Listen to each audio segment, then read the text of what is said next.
Meantime, U.S. President Donald Trump says this wasn't the final offer to resolve the conflict. The Ukraine war with Russia should have never happened. If I were president, it never would have happened. We're trying to get it ended. One way or the other, we have to get it ended. All right, let's bring in CTV military analyst and retired Major General David Fraser. Major General, welcome. Thanks for being here.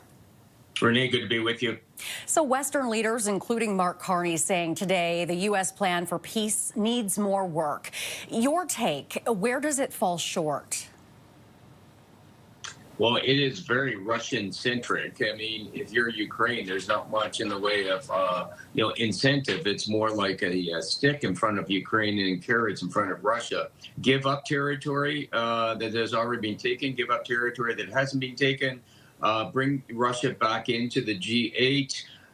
No membership to NATO, reducing your army, and ill-defined security guarantees. There's not much, I would say, in this for Ukraine or the West. And I think, the last part of what the president, he's getting that message loud and clear. Now, we do know that Ukrainians and senior U.S. personnel will meet in Switzerland on Sunday to discuss the plan.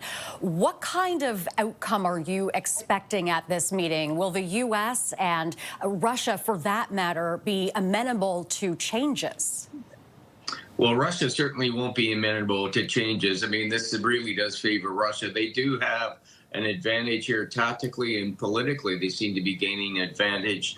The real issue is, what can, the West do with the United States to say, you've got to make this more balanced and, incentivize Ukraine. Right now, I would think the 28-point plan maybe will come down to, something less than 28 plans and something a little bit more favorable to Ukraine. But right now, it is very one-sided.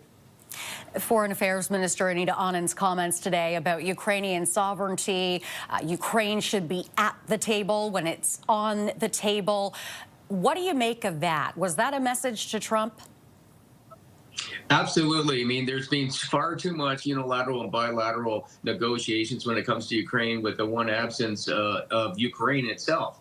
And I think, our foreign affairs minister has made it very clear Ukraine has to be part of the conversations and about all the negotiations. And I think that's a, very clear message back to the United States. With Canada joining on to this statement that the Ukrainian peace plan needs more work, does that risk the ire of Donald Trump?